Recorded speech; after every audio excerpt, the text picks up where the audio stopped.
There's a horrid trend in the auto industry that has been progressing through various vehicle segments now for more than 20 years. A plague that has been erasing one of the most useful standard fit features that those of us old enough to remember, still grouch and moan about, no longer automatically have access to.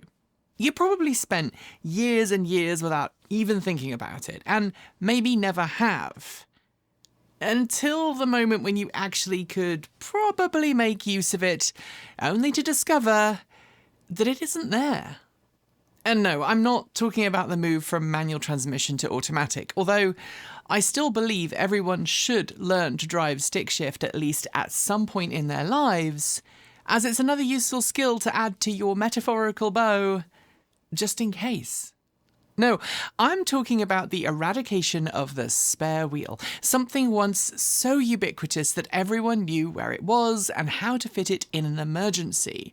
But in the days of EVs and more fuel-efficient vehicles, where automakers are using efficiency excuses as a reason to delete them from standard fit trims, we're seeing spare wheels replaced with run-flat tyres in little tiny bottles of goo. But today, I'm going to explain why buying a spare wheel for your EV might be the very best accessory you've ever purchased.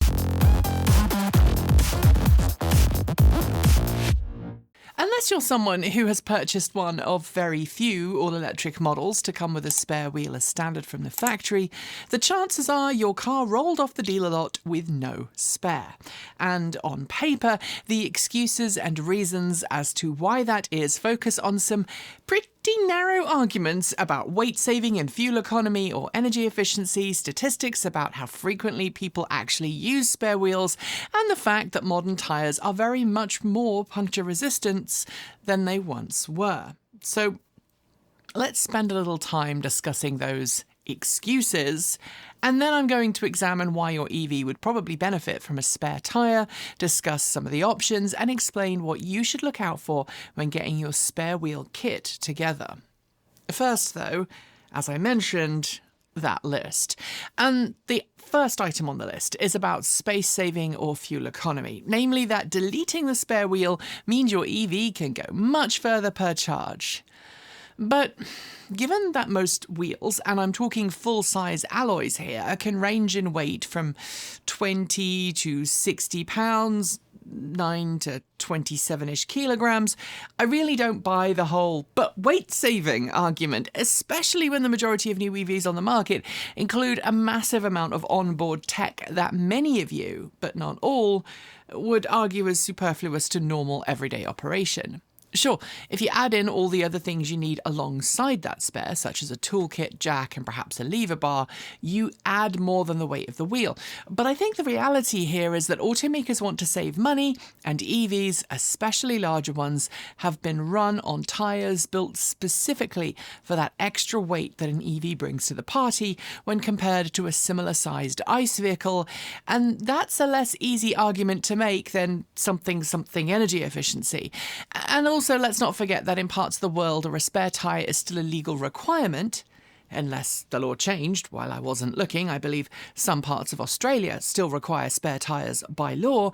I've not heard of EVs with spare tyres getting dramatically reduced range over those without. In fact, with some finger in the air and back of the napkin maths, I'm going to postulate that the delta between efficiency for cars with or without spare wheels is well within the normal upper and lower limit of possible efficiencies based on driver skill or weather alone. Yet, I would also be making some very disingenuous arguments if I suggested that for 1 minute that the majority of people out there who drive actually know how to change a tyre, or indeed wouldn't just reach for their mobile phone if they happened to have a puncture while out and about. While some countries now require driving tests include questions about basic vehicle maintenance, such as how to change a wheel or top up important fluids, most people just won't. But even if you've learned how to do it, it doesn't mean you will, or that you maybe might just forget how to do it. And that's not a new thing. Fairly fresh out of college, Sometime in the early 2000s, I helped a chap at the side of the road change the tyre on his brand new 5 Series BMW. His immaculate suit and Rolex watch were no more suited to changing a tyre than his massive Nokia communicator 9210. Some people aren't interested in being handy, and some people value their time not doing something like changing a tyre over the money they'd need to hand over to a professional to do it for them. And that's okay. Or in fact, they could just get a broke-ass graduate teacher in a beaten-up Morris Minor to do it for free. The final argument, that tyre technology is better than it once was and modern tyres are both more resistant to punctures and in some cases actually capable of self-sealing, is one that, to be fair, also has some great logicality to it. Tyre technology has dramatically improved, and new materials in tyre construction have made them more puncture resistant than ever before. My truck's tyres, for example, feature reinforced sidewalls with a Kevlar-like material that is incredibly tear resistant. And more tyres are built with a sticky layer of sticky goo in them that are designed to self-seal if something punctures the tyre but then falls out again. You might get a reduction in air pressure while that happens, but it won't make your tyre completely flat. Higher spec tyres also sometimes include special run-flat capabilities that allow you to drive on them at lower speeds while the tyre is completely deflated without damaging the tyre or wheel. But now, they also tend to come with maximum allowable speed limits that mean in the real world you can get somewhere safe but not drive halfway across the country before getting that tyre fixed. All of the above does mean that you're less likely to get a flat tyre in a car or a truck today than you might have been a decade or two ago, but your risk does depend on where you live, something I'll come to in a moment. And because automakers perceive the cost versus risk to be different today than perhaps it once was, most just don't bother even designing or speccing a spare wheel, instead asking owners to make do with an air compressor and a can of tyre sealant goo. If all of the above is true, then do you really need a spare tyre? Well, the answer will depend on your personal circumstances, but I think there are some really good reasons as to why you should get a spare tyre for your EV. And the first of them is resiliency. It's always going to be preferable to drive on a spare wheel to a tyre shop than it is to be stuck waiting for a tow truck. Being able to swap out a tyre is, as I noted earlier, a life skill. But it's one that you can learn reasonably quickly. And depending on where you live and where you regularly drive, it's often quicker to swap a tyre out than it is to wait a couple of hours for a tow truck. I'm also going to say this. It's safer. It's safer to have your own spare, as long as you know how to fit it and you check on it regularly so you know it's good to use in that emergency. If you're someone who knows how to fit your own tyre and take your vehicle to a place you trust that's safe, that is far more preferable to waiting for a stranger in a breakdown truck for a couple of hours at the side of the road, or risking stranded at the side of the road in a place you don't know because no one wants to help you. This is especially true if you're not, and I can feel the scads of people unsubscribing, a white man. Women, people of colour, and members of the LGBTQIA+ community are currently inherently more vulnerable when out and about in an unknown area. This is especially true today, in an age where toxic masculinity and anti-woke, anti-diversity sentiment is becoming de facto. So, what about tyre sealants? I mean, they do work, and they can be a good stopgap measure. But the tyre industry hates them with a passion, as goopy tyre sealers can not only leave a nasty residue on the inside of the tyre, but also on the wheel rim the tyre is on. They also tend to use some pretty nasty chemicals that can be very harmful and irritating to both skin and eyes. And look, I don't know about you, but I am pretty sucky at using nasty chemicals that are sticky and gooey, especially when I'm stuck at the side of the road and the likelihood is that I will make a mess.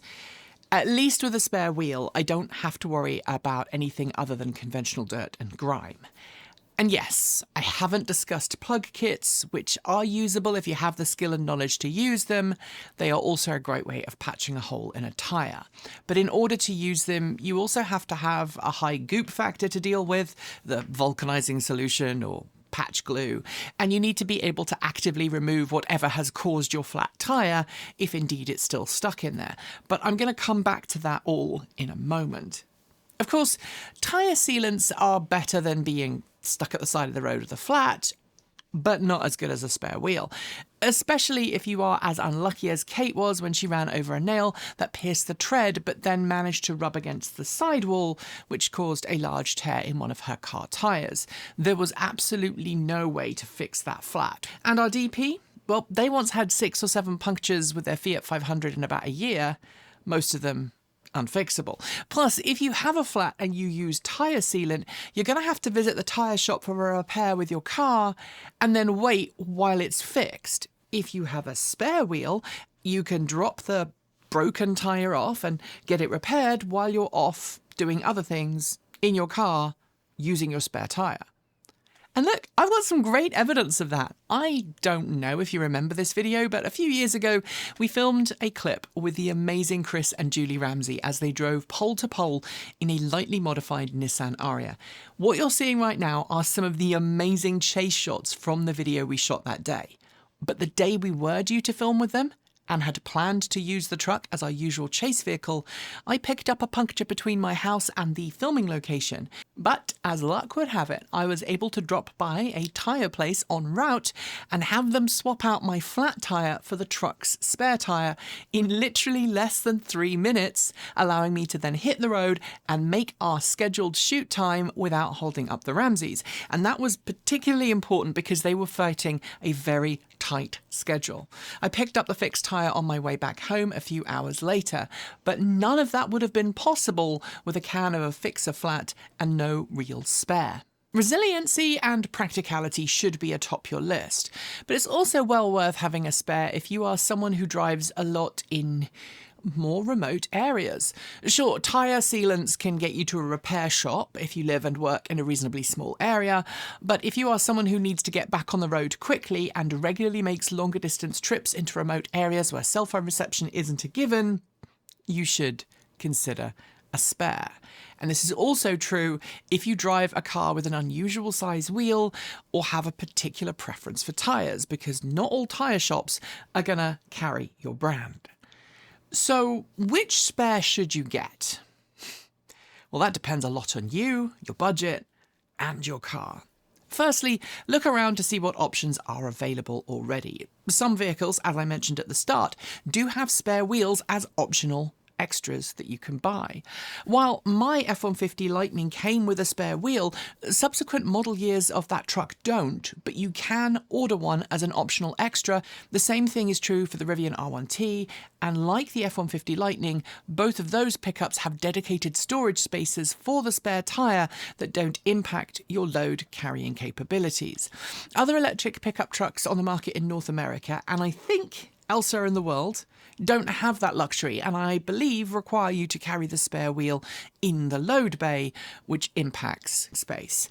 SUVs sometimes come with spares too. The Hummer EV SUV comes to mind, and some higher-end luxury cars also have optional spare tyres if you really, really want them. Some spares are full-size replacements, meaning you can drive on them as you normally would with no restrictions, while others are dedicated space savers with a restricted top speed or vehicle weight limit. Audi, and by extension Volkswagen, have a really clever solution for some but not all of their cars in the form of a collapsible spare tyre that features a small space-saving rim and then a specially designed tyre that can be stored in a very flat, small space and then unfurls itself as you put air in, which gives you more surface contact with the road than you would get with a traditional space-saver wheel. I love them, and the lovely Alex Dyke from Alex on Autos has done a video on Audi's collapsible spare on one of his channels, so I'll link to it below. finding a custom designed or at least known compatible spare wheel is going to make the process of finding a suitable spare so much easier. But the cost of custom designed spare wheel kits can be a little on the pricey side. Most EV kits include a compact space-saving wheel and appropriately sized tyre for your car, and you can usually spec them with a suitable jack and toolkit to go with them, with prices ranging from a few hundreds upwards. Luckily though, there's a cheaper way, which is building your own spare tyre kit. While most EVs on the market today do not include spares, you can often find a bolt-specific match from other vehicles made by the same company that made your EV. While not all automakers keep the same wheel bolt patterns across their lineup, it's generally considered normal for legacy automakers to make multiple different models with exactly the same wheel bolt pattern as your EV, meaning you can buy compatible space savers designed for bolt-compatible ICE vehicles and get a suitable space-saving emergency tyre fitted. But there's a big catch here. Just because a wheel is bolt compatible doesn't mean it is compatible from a weight perspective or indeed will accommodate your car's brakes. As I noted earlier, EVs tend to be heavier than similarly sized ICE vehicles, and so when shopping for a spare combo, you need to make sure that the wheel and tyre is rated to carry the extra weight for your EV's battery pack. And for smaller EVs, that's not normally a problem.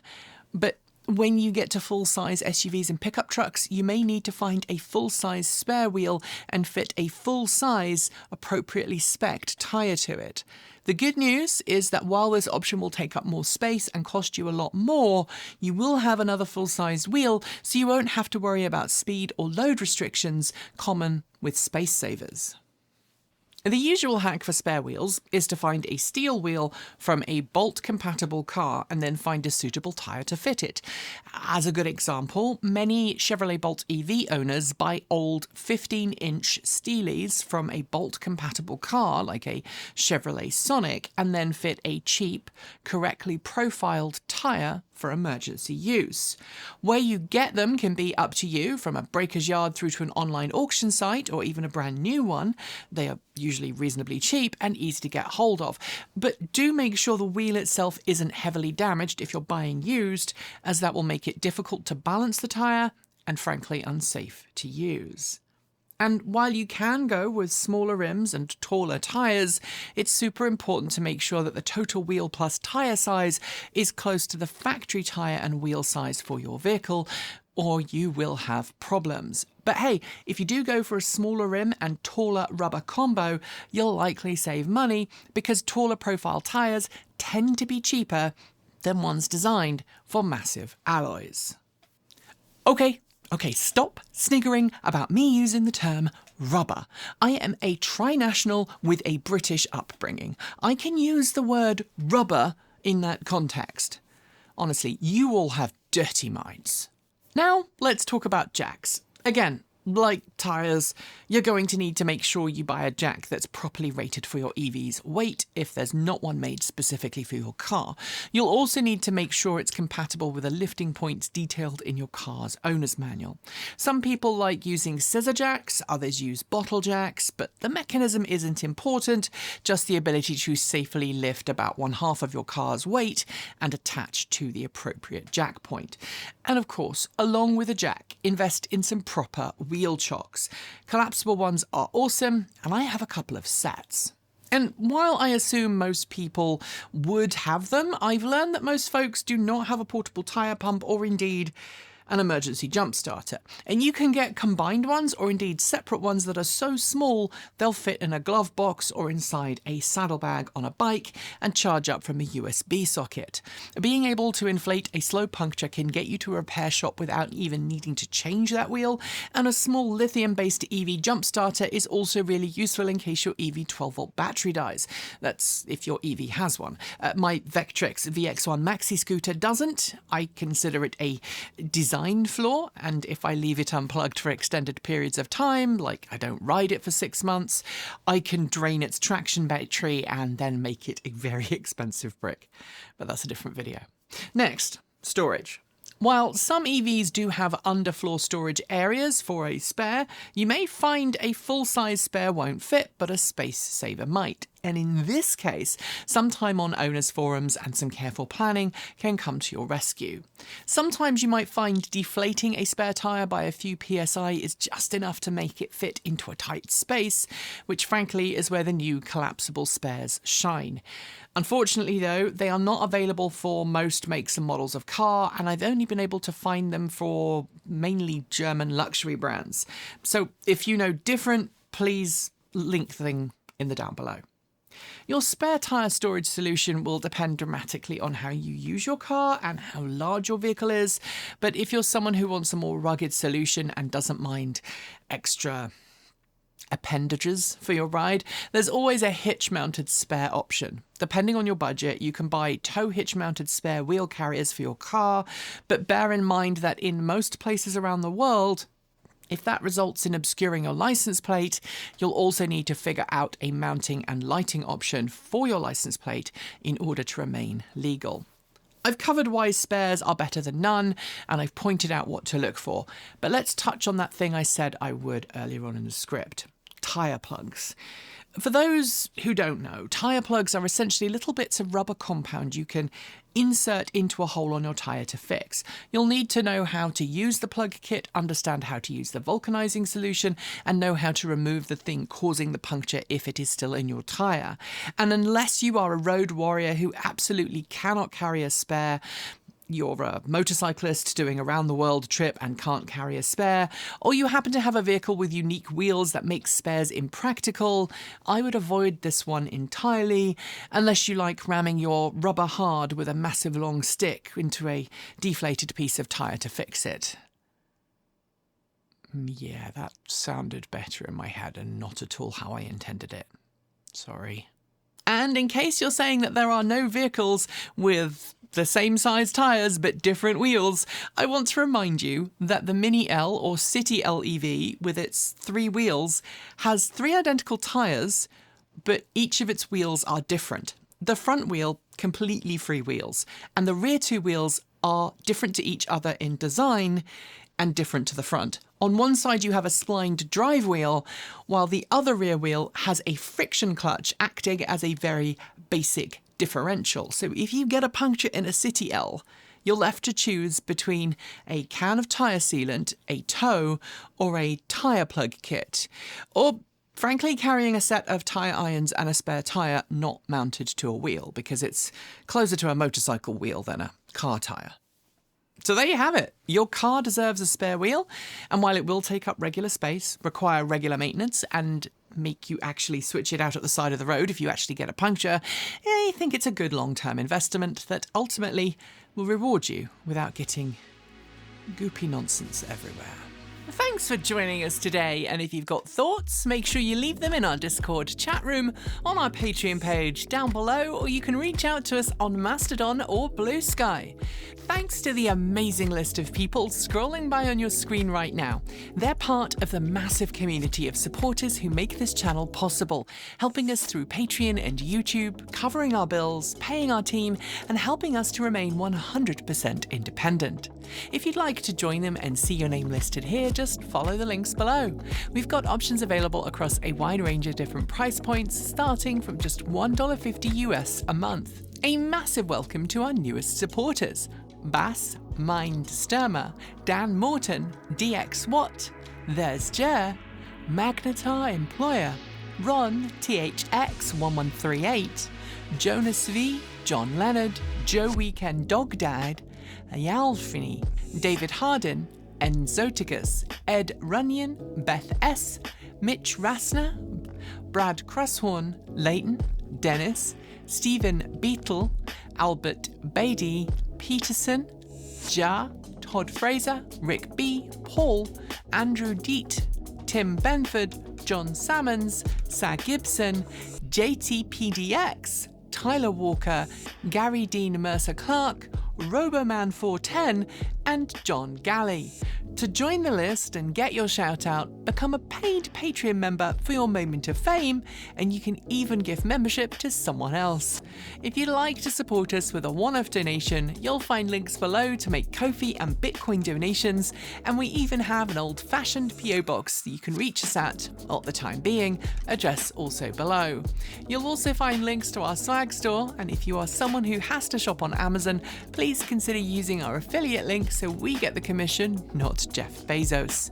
So we can continue to focus on making our content even better and reduce creator burnout, we're being a little freer with our release days this year, but plan on dropping new content every Tuesday, Thursday and Saturday on our main channel, plus something on Sunday over on Transport Evolved Take 2.